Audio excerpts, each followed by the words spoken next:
हमारा important question का third session है और आज के सेशन में हम आपको कुछ वेरी शॉर्ट टाइप के क्वेश्चन आंसर्स कराएंगे जो प्रीवियस ईयर के बोर्ड एग्जाम में आ चुके हैं और आगे भी आने की पॉसिबिलिटीज है। तो दिस इज अजीज एंड आपका और हमारा प्यारा सा चैनल मिसवाही एजुकेशन। तो वीडियो स्टार्ट करते हैं बच्चों। फर्स्ट क्वेश्चन है, so this is the question children, what is the image formed by concave mirror if the magnification produced by the mirror is +3। यहाँ पे मैग्निफिकेशन बताया गया है कि मैग्निफिकेशन कितना है, मैग्निफिकेशन है +3, यानी कि जो साइज है इमेज का वो ऑब्जेक्ट के साइज का कैसा है, ऑब्जेक्ट के साइज का 3 टाइम्स है। अगर हम मैग्निफिकेशन को देखें बच्चों तो मैग्निफिकेशन होता है height of image upon height of object. तो 3 is equal to height of image upon height of object. So यहां से अगर हम देखें तो हाइट ऑफ इमेज जो आएगी वो 3 times the height of object, height of object. अब मैग्निफिकेशन यहाँ पे ये चीज नहीं पूछ रहा था, लेकिन मैंने आपको ये बताया कि जो मैग्निफिकेशन हमें क्या बताता है वो ये बताता है कि इमेज की जो हाइट है वो ऑब्जेक्ट की हाइट से कितनी टाइम्स है। यहाँ पे 3 times the larger than the height of the object. Now अब हमें बताना है कि किस तरह की इमेज फॉर्म्ड होगी। मैग्निफिकेशन कैसा है बच्चों, मैग्निफिकेशन है आपका पॉजिटिव। अब पॉजिटिव मैग्निफिकेशन है यानी कि इमेज जो फॉर्म्ड होगी, इमेज कैसी फॉर्म्ड होगी, इमेज आपकी फॉर्म्ड होगी वर्चुअल। और वर्चुअल इमेज कैसी होती है, erect, virtual and erect, virtual and erect, virtual and erect. और साइज कैसा है, एनलार्ज, वो तो दिख ही रहा है। हाँ, क्या कर रहे हो sir.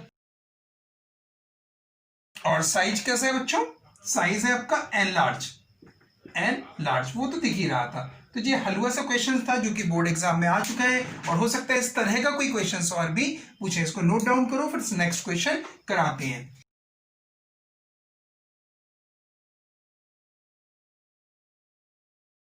Done.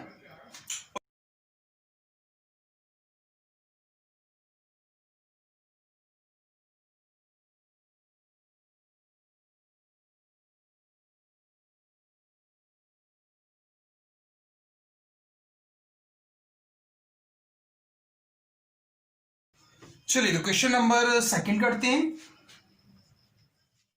So this is the question children. इसमें क्या कह रहा है, between which 2 points of a concave mirror, mirror कैसा है, concave mirror, should an object be placed to obtain a magnification of 3 -3। यहां पर ये हमें सॉल्यूशन देखते हैं। यहां पर मैग्निफिकेशन कैसा दिया है, -3। अब इसके पहले क्वेश्चन में मैग्निफिकेशन कैसा था, पॉजिटिव। इसमें मैग्निफिकेशन है नेगेटिव, यानी मैग्निफिकेशन अगर नेगेटिव है तो मैग्निफिकेशन नेगेटिव होने पर जो इमेज बनती है वो इमेज कैसी होती है, रियल, राइट, रियल। और रियल इमेज कैसी होती है, real and inverted, inverted. Negative ये शो करता है कि जो हाइट ऑफ इमेज, जो ऑब्जेक्ट की इमेज बन रही है वो उल्टी है। अब हमें ये बताना है कि किस 2 पॉइंट पर रखें कि एनलार्ज हो 3 टाइम्स द, और साइज कैसा है इसमें, साइज की अगर हम बात करें तो एनलार्ज, राइट, कितना एनलार्ज है, 3 times the height of the object. ये इमेज के बारे में बताइए। अब ये कौन सा केस था, कहां पर ऑब्जेक्ट प्लेस कर रहे थे, ऑब्जेक्ट प्लेस्ड, कहां पर प्लेस करेंगे, कई सारे केस थे, कई सारे केस में मैं सारे केस पर डिस्कस नहीं करूंगा, मैंने डिस्क्रिप्शन में लिंक दे रखी है कि ऑब्जेक्ट को कहां कहां प्लेस करते हैं तो इमेज कैसी कैसी फॉर्म होती है। वो पूरा डिटेल लेक्चर आप हमारे डिस्क्रिप्शन में जाके लिंक पर क्लिक करके देख सकते हैं। यहाँ पे मैं सिर्फ इसी केस के बारे में पर्टिकुलर बात करूंगा। तो ये ऑब्जेक्ट कहां प्लेस करते थे, object place between F and C, focus और सेंटर ऑफ कर्वेचर के बीच में ऑब्जेक्ट को प्लेस करते थे तो जो इमेज बनती थी वो रियल, इन्वर्टेड और एनलार्ज बनती थी इस तरह से।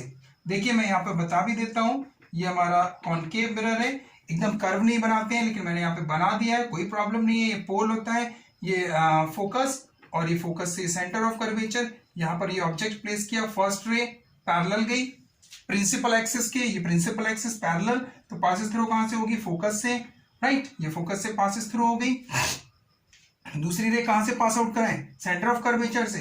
चलिए दूसरी रे सेंटर ऑफ कर्वेचर से ही पासेस थ्रू कराएंगे, तो वो ये गई और रिफ्लेक्ट होके इसी पाथ पे वापस आ जाएगी। जब हम इसको आगे बढ़ाएंगे तो यहाँ कहीं मिल जाएगी। देखिए ये रियल इन्वर्टेड बनी, रियलिटी में मिली, और इन्वर्टेड है और एनलार्ज है, 3 times the enlarge of the object. Clear? इस तरह से छोटे छोटे क्वेश्चन आ सकते हैं। और एक बहुत अच्छा क्वेश्चन मैंने इसमें कवर अप किया है जो लास्ट में आपको कराएंगे, तो वीडियो को लास्ट तक जरूर देखिएगा। चलिए नोट डाउन करिए, फिर नेक्स्ट क्वेश्चन करते हैं। डन? ओके।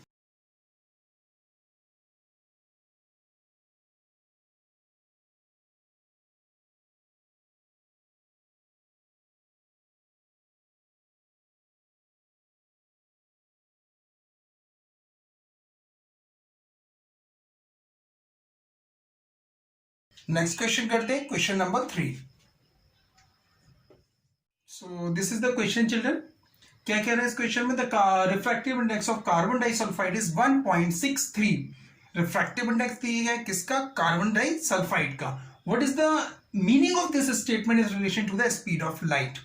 तो स्पीड ऑफ लाइट में क्या मीनिंग होगा इस स्टेटमेंट का, वो हमको बताना है। चलिए इस तरह का क्वेश्चन मैंने एक और कवर किया था अपने सेकंड सेशन में, सेकंड लेक्चर में इंपॉर्टेंट क्वेश्चन के, तो वहां पर भी इसी टाइप का एक क्वेश्चन था। चलिए शायद याद आ रहा हो, चलिए मैं बताता हूं। तो इसमें म्यू दिया है, म्यू CS2 दिया गया है, यानी कार्बन डाइसल्फाइड का दिया गया है कितना? 1.63, राइट। और हमें म्यू के बारे में मालूम है एब्सोल्यूट रिफ्रैक्टिव इंडेक्स कितना होता है? C/V। अब यहां पर C क्या है? Speed of light in air और वैक्यूम और फ्री स्पेस। और यहां पर म्यू क्या है? म्यू किसका? CS2, क्योंकि CS2 के बारे में बात करें, और स्पीड किसकी? CS2 यानी कार्बन डाइसल्फाइड, राइट। अब यहां से अगर हम स्पीड को बारे में बात करें, कार्बन डाइसल्फाइड की में स्पीड कितनी होगी लाइट की? Is equal to C/म्यू CS2। CS2 क्या शो कर रहा है? CS2 शो कर रहा है कार्बन डाइसल्फाइड। इसको थोड़ा सा और डिनोट करें तो 1.163 इंटू C ये आएगा। यानी हम कह सकते हैं speed of light in carbon disulphide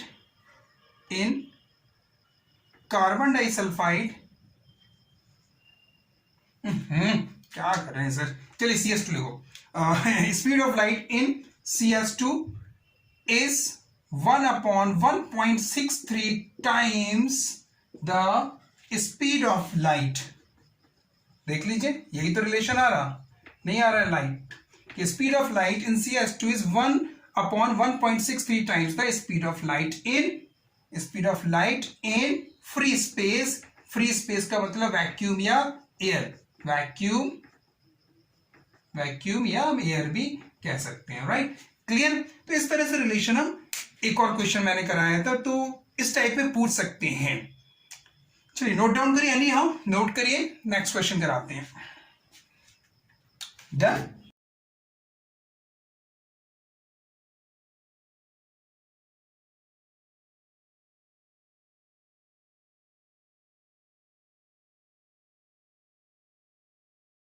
next question करते हैं, क्वेश्चन नंबर 4।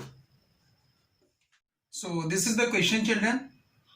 अब कुछ बच्चे सोच रहे होंगे क्वेश्चन इतना बड़ा है, वेरी शॉर्ट टाइप का, तो आंसर कितना बड़ा होगा? आंसर बड़ा नहीं होगा, कॉन्सेप्ट है इसमें कॉन्सेप्ट ये है कि वो ये बता रहे हैं कि ओवरऑल क्या फिनोमिना है और क्या ऑब्जर्व किया, उस ऑब्जर्वेशन के बाद आपने क्या स्टेटमेंट आप इसको दे सकते हो, ये सारी चीजें बता रहे हैं। Girl was playing with the thin beam of light from the laser torch by directing it from the different direction on a convex lens held vertically. She has surprised to see that a particular direction, underline that particular direction, the beam of light continues to move along the same direction after passing through the lens.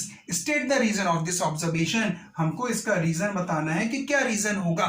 सीधा सा reason है भाई, convex lens है, ये convex lens हो गया हमारा, ये ऑप्टिकल सेंटर हो गया, ठीक है। जब भी कोई ray of light optical centre से जाती है तो वो उसकी बैंडिंग नहीं होती है। ये रे ऑफ लाइट गई ऑप्टिकल सेंटर से, सीधी निकल गई, अनडेविएटेड रही, यहां से गई, और ये भी सीधी निकल गई ऑप्टिकल सेंटर से इस तरह से, राइट। तो भी अनडेविएटेड रही, यानी ऑप्टिकल सेंटर से जाएगी तो अनडेविएटेड रहेगी, ये गई ऑप्टिकल सेंटर से, बस। When a light passing through the optical center, it is undeviated after refraction from the convex lens. यहां से भी जाएगी तो ये देखिए जहां भी वो ऑप्टिकल सेंटर से पास थ्रू होगी तो अनडेविएटेड रहेगी। यही इसका कॉन्सेप्ट है और कहीं कुछ भी नहीं है। बच्चे करते हैं अरे यार इतना बड़ा वेरी शॉर्ट में इतना बड़ा लेंथी क्वेश्चन दे दिया, बताओ इतना पढ़ते रहेंगे।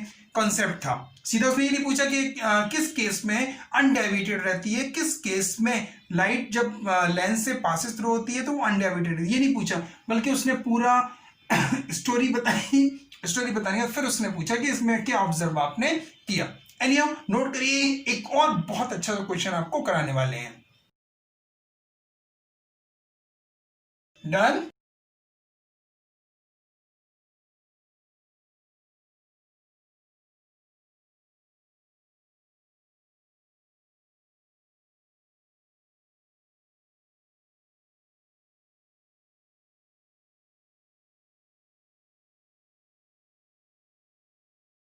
नेक्स्ट क्वेश्चन करते हैं। बहुत अच्छा क्वेश्चन है, मजा आ जाएगा आपको इस क्वेश्चन में, जो कि ये बोर्ड में भी आ चुका है। सारे क्वेश्चन तो आगे भी आने की पॉसिबिलिटी। नेक्स्ट क्वेश्चन करते हैं, क्वेश्चन नंबर 5।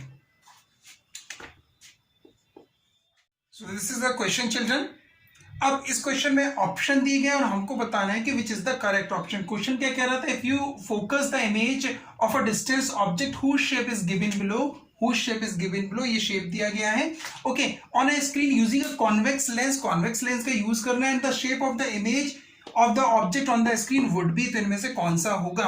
अच्छा क्वेश्चन है, बढ़िया क्वेश्चन है। ये शेप दिया गया ऑब्जेक्ट का, अब हमसे पूछ रहे हैं इनमें से कौन सी इमेज फॉर्म्ड होगी। किससे बना रहे हैं, कॉन्वेक्स लेंस से। किससे, कॉन्वेक्स लेंस से। और कॉन्वेक्स लेंस में सारे केसेस में जितने भी केसेस थे मैंने एक लेक्चर बनाया था, उसका डिस्क्रिप्शन में मैंने लिंक दे रखा है, वहां से आप डिटेल दे सकते हैं कि ऑब्जेक्ट को कहां कहां प्लेस करें तो इमेज कैसी कैसी बनेगी थ्रू द कॉन्वेक्स लेंस। यहां पर हम सिर्फ इसी के बारे में बात करेंगे। तो कॉन्वेक्स लेंस से जितने भी केसेस थे सब में इमेज कैसी बनती थी, real inverted, real inverted, real inverted. सिर्फ एक केस ऐसा था जिसमें वर्चुअल बन रही थी, इरेक्ट बन रही थी, और same side of the object, जहां पर ऑब्जेक्ट था उसी साइड में उसकी इमेज बन रही थी, लेकिन वो इमेज कैसी थी, एनलार्ज। तो इस सारे केस में आप देख रहे हैं कि ये इस तरह का ऑब्जेक्ट है, तो इसकी जो इमेज बनेगी वो इन्वर्टेड होगी, रियल होगी। तो ये वाला केस हो सकता है, लेकिन इसमें ऑब्जेक्ट के बारे में एनलार्ज इमेज नहीं है। अगर ये एनलार्ज होता तो हम इसको कह देते कि हाँ ये बन सकती थी, लेकिन इसलिए ये भी कैंसिल हो गया। बाकी ये और ये तो बन ही नहीं सकते हैं। तो आपका कौन सा ऑप्शन आया, सी। क्यों, क्योंकि कॉन्वेक्स लेंस कैसी बनाता था image, real and inverted, real and inverted. Real और इन्वर्टेड इमेज किसमें बनती थी, कॉन्वेक्स इमेज में। और साइज के हिसाब से अलग अलग जहां जहां प्लेस करते थे, पॉइंट साइज भी बनती थी, सेम साइज की भी बनती थी, और एनलार्ज भी बनती थी, तो वगैरह वगैरह अलग अलग था। इसमें सेम साइज का है और इन्वर्टेड है, राइट। तो इसलिए कौन सा ऑप्शन सही होगा, बी ऑप्शन सही होगा। तो आज के इस वीडियो में बच्चों हमने क्या कवर किया, वेरी शॉर्ट टाइप के क्वेश्चंस कवर किए जो लास्ट ईयर बोर्ड एग्जाम में आ चुके हैं। ये भी आया था, और इसके पहले जो मैंने 4 क्वेश्चंस कराए वो भी आ चुके हैं बोर्ड एग्जाम में, और आगे आने की पॉसिबिलिटीज भी है। तो इस तरह के क्वेश्चंस को आपको कवर अप करना है। अगर वीडियो पसंद आया बच्चों तो लाइक करिए, शेयर करिए, और मेरे चैनल को जिन्होंने अभी तक सब्सक्राइब नहीं किया, या जो हमारे नए विजिटर्स हैं वो चैनल को सब्सक्राइब करें। Thank you so much.